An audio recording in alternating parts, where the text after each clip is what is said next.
Don Alias, owner of OneMusicNetwork.com, new internet station here in Sacramento. You put it up when? Just recently?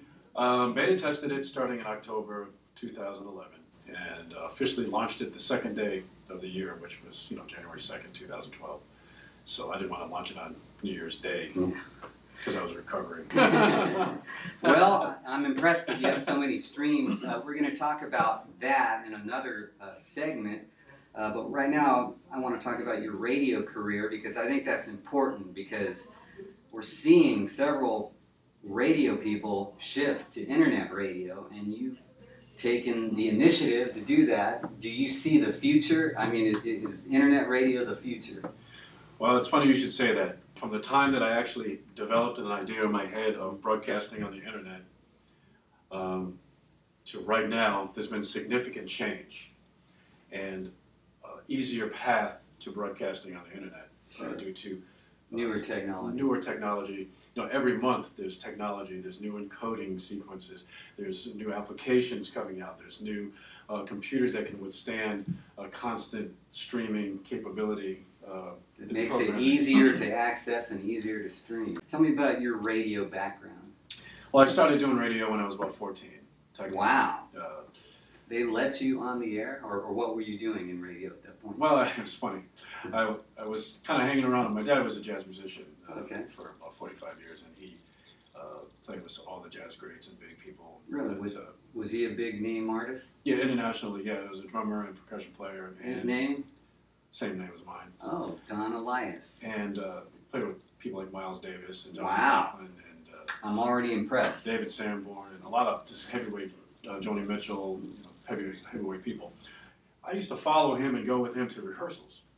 And in rehearsal studios in New York, at that time they had reel-to-reel recorders and things to record the rehearsals. So in other studios down the hallway, I would sneak in and play radio on these little reel-to-reel recorders. At that time they were 6-inch. I don't know if you remember 6-inch reel-to-reels. But yeah, it shows my age. Anyway, I grabbed the microphone. I'm guessing you're in your 30s. No. And I started technically my radio career in college, doing college radio for UMass, and working part-time for a jazz station in Hartford, Connecticut, WOTB, which was one of the first smooth jazz stations in the country. Really? When did that sign on as a smooth jazz? 1981. Okay. 1981. Then I obviously worked college radio, and I programmed the college radio station for 5.5 years because I just loved it so much I didn't want to leave. And then segued into commercial radio in Santa Barbara the hard way, doing overnights. Call letters. KRQK were the call letters. Right. They called themselves K-Rock. K-Rock, yeah. And not to be confused with the other K-Rock in LA, right? That's correct, yes. Fun times, though. Great experience. Had a wonderful time. I started out doing overnights, and then I did morning news after overnight shift, and then the program director and I became really good friends, and then I went to nights, and I was music director, and then I kind of made the jump from that particular 7-year run in Santa Barbara to Birmingham, Alabama, which was a culture shock for me. I can see why, but it's a great college town, right? Huge college town. Crimson Tide, just phenomenal. One of the key things about the Southern radio experience was that you would tell listeners what to do, they would do it. You would tell listeners, go to Ticketmaster and get your tickets to this concert. They would do it and sell out in an hour and a half. It's one of the greatest radio markets because people listen to the radio constantly. Okay. They listen to the radio more than they watch TV. I was working in 2 different formats. I was working in an AC format for a time, then I was working in a balls-to-the-wall rock format, kind of an AOR, when AOR was, the word AOR was fashionable back then. All in Birmingham? All in Birmingham, and then I worked for a smooth jazz kind of AC format for another property that ended up being bought out by Cox, which basically launched my corporate radio career, because up until that point I was all corporate. I wasn't in that corporate environment. I was American General Media to small companies. Yeah. But Cox came in, and then I got a taste of corporate. It was a good experience, though, because it was a sign-on situation. the station to this day is still on the air doing major numbers and doing well. And I just take great pride in being a part of the sign-on process of this station in Birmingham that is a heritage station. That's KISS 98.7. Okay. Big station, big numbers. So. You had told me that you helped break Dave Matthews Band. In Birmingham, Alabama, yes. Okay. In fact, you actually played it before I did. I had always thought I was one of the leaders in it. I guess I was once they were on RCA. And regionally, yeah. In '93, but you were playing it before that, huh? Very unique experience. When I was working, the station I was working for, which was the AOR rock station in Birmingham at that time, was the Bear. I had the unique opportunity to A, program the station, B, I was doing afternoon drive, and C, I had a great staff, and D, we were right next to a music hall where everybody came. So, and we were in this particular region area called 5 Points South, and that for people who are in the South and grew up in Birmingham, you know exactly what that place is. It's a big concert area with a lot of clubs, restaurants, and it's just a real busy area. Party Central. Party Central, and all the students from University of Alabama just kind of migrate there. Okay. Dave Matthews and Dave Matthews Band, they were unsigned at the time. This was 1992, 91, 92. But they played at a club called Louie Louie's in 5 Points South. And they played once a month. And it was a big event. And when I first got there, I was like, what is going on with this band? So I went to check them out one night. It was a Friday night, and line around the corner down the street. Kids like just standing there waiting. It was like the Grateful Dead. Grateful Dead. Yeah. I'm like, what is going on with this band? So I went and checked them out. Phenomenal band. Just crazy phenomenal. Got a chance to talk to the road manager who hooked me up with Dave Matthews directly because I was involved in radio, and they weren't signed. They were carrying their music on a cassette, and they were looking for radio airplay. But they had this tremendous audience. Right. This place was packed. 3,000 kids in this arena-type setting once a month. It was a big event. You know, even TV would cover it. You know, they would. Dave Matthews is in town, and they'd have the camera and line down the street and around the corner and make a big deal. But their band wasn't signed. That's incredible. So, was it from college airplay, or why did college airplay? Okay. College airplay, and I played them. Okay. You know, I said, well, I went to see them, and then I just, they gave me all the music. But Dave Matthews one day came up to the studio. You know, he called me and said, hey, I'm coming up to the studio. I got a brand new song for you.